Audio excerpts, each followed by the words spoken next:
یہاں پر پہلے بحث کر چکا ہوں تو دہرانا نہیں چاہتا، اور یہ وقت بھی نہیں ہے کہ فصلے کا ترجمہ واقعاً صرف نماز پڑھیں ہوگا یا کچھ اور بھی ترجمہ ممکن ہے۔ یہ ایک سوالیہ نشان اپنے ذہن میں رکھیے گا، میں گفتگو کو سمیٹ رہا ہوں۔ کیا فرمایا؟ عام ترجمہ نماز پڑھیں، عام ترجمہ نماز پڑھیں اور قربانی دیں۔ خدا کی قسم اللہ نے 2 چیزیں طلب کی تھیں، تو اہل بیت نے بھی ان 2 چیزوں کو اس طرح جمع کر دیا کہ 1-2 مرقع نہیں، نہ جانے کتنے مرقع تاریخ اہل بیت میں مل جائیں گے جہاں نماز و قربانی ساتھ ساتھ نظر آئے گی۔ سب سے پہلا مرقع جہاں نماز و قربانی یکجا ہے، اور وہاں جناب زہرا بھی موجود ہیں، وہ میدان احد ہے۔ میدان احد میں ایک طرف جناب حمزہ جیسے عظیم شفیق حضور کے چچا شہید ہیں، اور خود پیغمبر زخمی ہوئے ہیں۔ یاد رکھنا یہ منظر، تمام مورخین نے لکھا ہے، خود حضور پیغمبر زخمی ہوئے ہیں، آپ کے دندان مبارک شہید ہوئے، آپ کی خود جو سر پہ تھی، سر مبارک پر، اس نے چہرہ مبارک کو زخمی کیا، چہرہ آپ کا لہو لہان تھا اور زخمی تھے، اس لیے کہ جنگ احد حضور کی جیتی ہوئی جنگ مسلمانوں نے اپنی نافرمانی کی بنا پر ہاری تھی۔ رسول کی جیتی ہوئی جنگ مسلمان ہار گئے تھے، تو نتیجہ یہ ہوا تھا کہ حضور بھی زخمی ہوئے۔ اب حضور زخمی ہیں، چہرہ مبارک پر لہو ہے، اور کسی شقی نے اعلان کر دیا کہ قد قتل محمد قتل کر دیے گئے۔ اس سے قیامت برپا ہو گئی۔ مدینہ منورہ سے بی بی جناب زہرا تڑپ کر بیت الشرف سے نکلی، اور بعض خواتین کے سہارے سے میدان احد تک پہنچی۔ بی بی نے پہنچنے کے بعد جو مرقع دیکھا ہے وہ یہ کہ پیغمبر زخمی ہیں، نماز کا وقت ہے، نماز پڑھنا چاہتے ہیں، لیکن چہرہ مبارک لہو سے لال ہے۔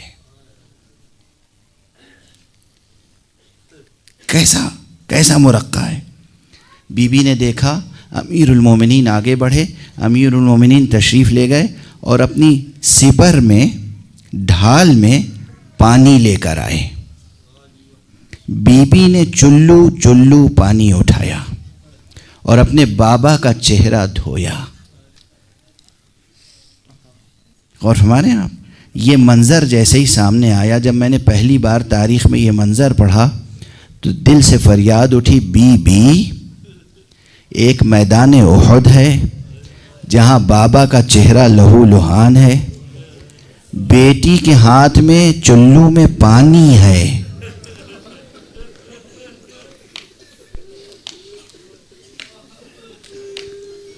امیر المومنین سپر میں پانی لے کر آئے ہیں، چلو میں پانی آپ لے رہی ہیں اور بابا کا چہرہ دھو رہی ہیں۔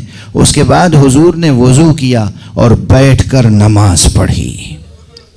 کیا پرہیبت منظر ہے، قربانی بھی ساتھ ساتھ ہے، نماز بھی ادا ہو رہی ہے۔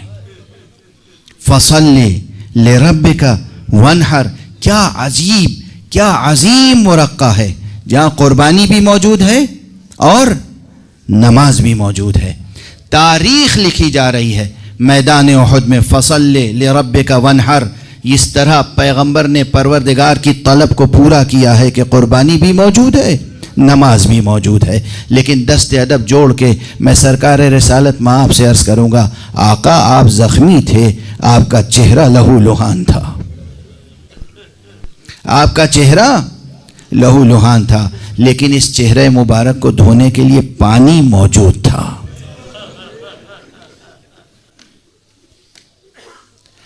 آپ کی بیٹی میدان میں موجود تھی، مگر بیٹی پیاس کی شکایت نہیں کر رہی تھی، بیٹی کے چلو میں پانی موجود تھا۔ آقا میدان احد کا منظر بہت کربناک ہے، بہت مظلومیت کا مرقع ہے، لیکن مجھے فوراً وہ میدان یاد آ رہا ہے جہاں ایک بیٹی ہے اور وہ العطش العطش کی آوازیں بلند کر رہی۔ باپ ہے مگر پانی فراہم نہیں کر سکتا، چچا ہے مگر پانی فراہم نہیں کر سکتا، جوان بھائی ہے مگر پانی فراہم نہیں کر سکتا، یہ بچی ہے اور پیاسی ہے، اور کیا عجب منظر ہے، ذرا دونوں مناظر کا مقابلہ تو کریں، کیا عجب منظر ہے، کس قدر المناک منظر ہے۔ ایک منظر وہ ہے جہاں بیٹی کے ہاتھ میں چلو میں پانی ہے اور بابا کو وضو کرا رہی ہیں، اور یہ کربلا کا میدان ہے جہاں وضو کیا، یہ میرا بہت 30 برس پرانا جملہ اس وقت یاد آ گیا، وضو کیا، میدان کربلا میں کوئی ایسی جگہ نظر نہیں آتی جہاں خون سے پاک خاک مل جائے کہ تیمم کیا جا سکے۔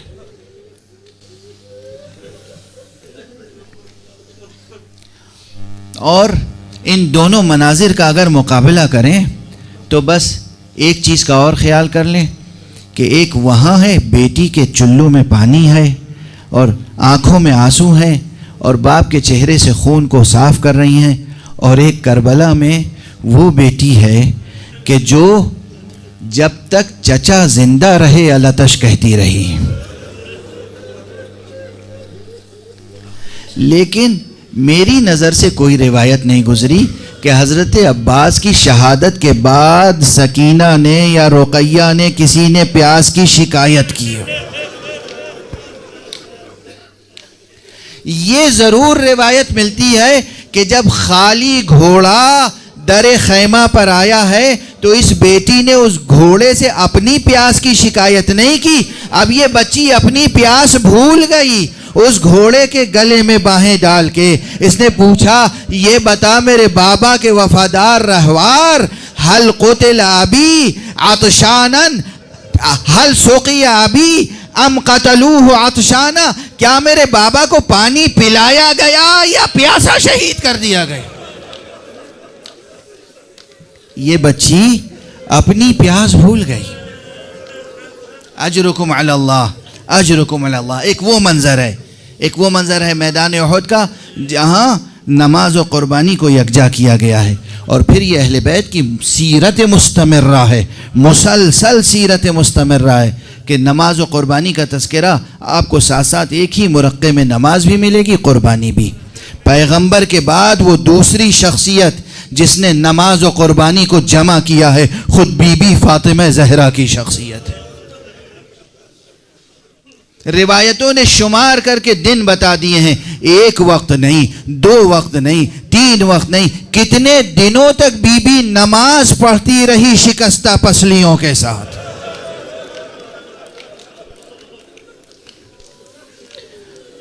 اور یہ پسلیاں کس طرح شکستہ ہوئی تھی؟ جو روایت میں نے ایک کتاب میں اپنی آنکھوں سے پڑھی ہے وہ روایت آپ کے سامنے عرض کر رہا ہوں کہ جب 1 2 نہیں 300 افراد کو لے کر ایک شقی ایسی لکڑیاں لے کر آیا جس کی صفت یہ تھی کہ وہ لکڑی جلدی بجھ نہیں سکتی تھی، جلد بجھ نہیں سکتی تھی، اگر ایک مرتبہ وہ آگ پکڑ لے، اگر اس میں آگ لگا دی جائے وہ جلنے لگے تو پھر اسے کوئی بجھا نہیں سکتا تھا۔ خشک لکڑیاں خاص طور سے اہتمام کر کے وہ لکڑیاں جمع کی گئی تھیں، گویا پہلے سے منصوبہ تھا کہ مصطفیٰ کی آنکھ بند ہونے تو دو۔ اسی تقریر سے جس کی طرف کل میں نے اشارہ کیا تھا آپ اندازہ کریں، الا ایھا الناس من کان یعبد محمدا، اے لوگو جو محمد کی عبادت، کون تھا جو محمد کی عبادت کرتا تھا؟ اور فرمارے آپ وہ سن لے کہ محمد مر گئے۔ کیا تقریر ہے، کیا تقریر ہے۔ یہ منتظر تھے کہ پیغمبر کی آنکھیں بند ہوں، پیغمبر کی شہادت کے اسباب انہوں نے فراہم کیے تھے، پیغمبر شہید ہوئے، اب اس در پر جہاں پیغمبر روزانہ سلام کیا کرتے تھے، آیت تطہیر کی تلاوت کیا کرتے تھے، اس در پر آگ اور لکڑی لے کر آ گئے۔ 1 نہیں 2 نہیں 300 افراد ہیں، 300 افراد ہیں، اور گھر کے چاروں طرف لکڑیاں سجائی گئیں، گھر کے چاروں طرف لکڑیاں سجائی گئی ہیں، لیکن آگ وہاں پر لگائی گئی جو دروازے کے قریب لکڑیاں تھیں۔ لکڑیاں جلنے لگیں، دروازہ جلنے لگا اور دروازے کے پیچھے بی بی آ کر کھڑی ہیں. ارے تم یہ کیا کر رہے ہو؟ اس میں حسن و حسین بھی موجود ہیں، فرزندان پیغمبر موجود ہیں، کیا تم ان کے اوپر اس گھر کو جلا دو گے؟ جواب آیا ہاں ہاں ہم جلا دیں گے، ہم جلا دیں گے. اور آگ لگا دی گئی. دروازہ جلتا ہوا ٹوٹ کر گرا. بی بی دیوار سے لگی کھڑی ہوئی ہے. دروازہ بی بی کے سینے پہ آ کے گرا. ادھر اس شقی نے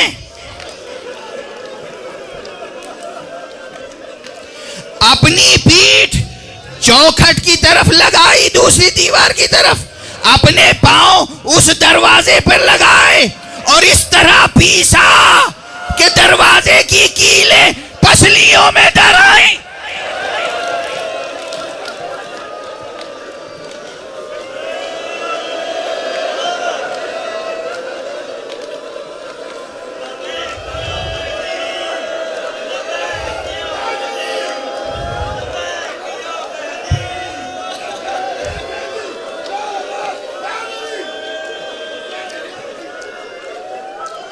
بس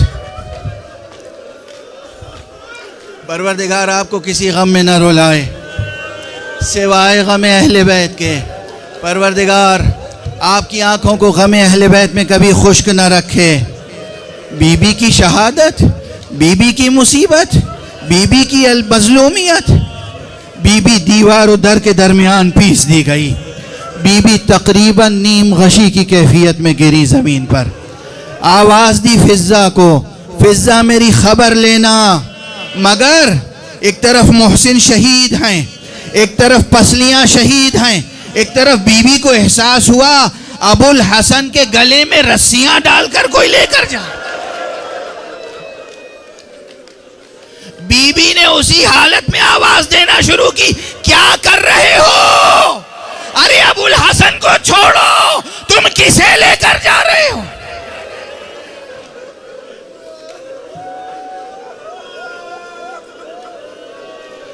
امیر المومنین کا گھر اجڑ گیا. اس مصیبت میں قیامت تک ہم ماتم کرتے رہیں گے.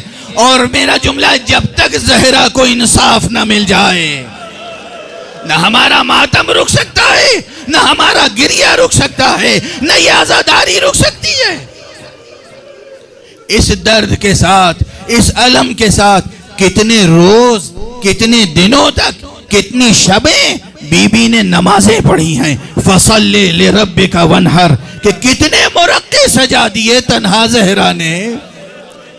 اور صرف واجب نمازیں نہیں، کتنی نمازیں شب کی پڑھی ہیں بی بی نے اسی شکستہ پسلی کے ساتھ. اور درد کو شوہر سے چھپاتی رہیں. کل غالباً اشارہ کر چکا ہوں، علی جیسا شجاع، علی جیسا صابر، علی جیسا بہادر، علی جس کے لیے لافتہ کا قصیدہ جبرائیل نے پڑھا ہے، وہ اگر زندگی میں کبھی بلند آواز سے گریہ کیا ہے تو بس 2 مواقع ہیں، اور وہ بی بی کے مصائب کے ضمن میں ہیں. جب بی بی کی وفات کی خبر ملی، گریہ بلند آواز سے علی نے کیا اور غش کھا کے زمین پر گر پڑے. اور اس کے بعد جب غسل دینے کی باری آئی تو غسل دیتے دیتے جب احساس ہوا کہ کیسا زخم ہے، کیسا علم ہو رہا ہوگا بی بی کو، کیسی پسلیاں ٹوٹی ہوئی ہیں، بلند آواز سے گریہ کیا. محرم کی مجلسوں میں میں ایک بات عرض کرتا رہا ہوں کہ لوگ ہم سے کہتے ہیں کب تک رو گے؟ ابھی خون حسین خشک نہیں ہوا ہے تو ہمارے آنسو کیسے خشک ہو سکتے ہیں؟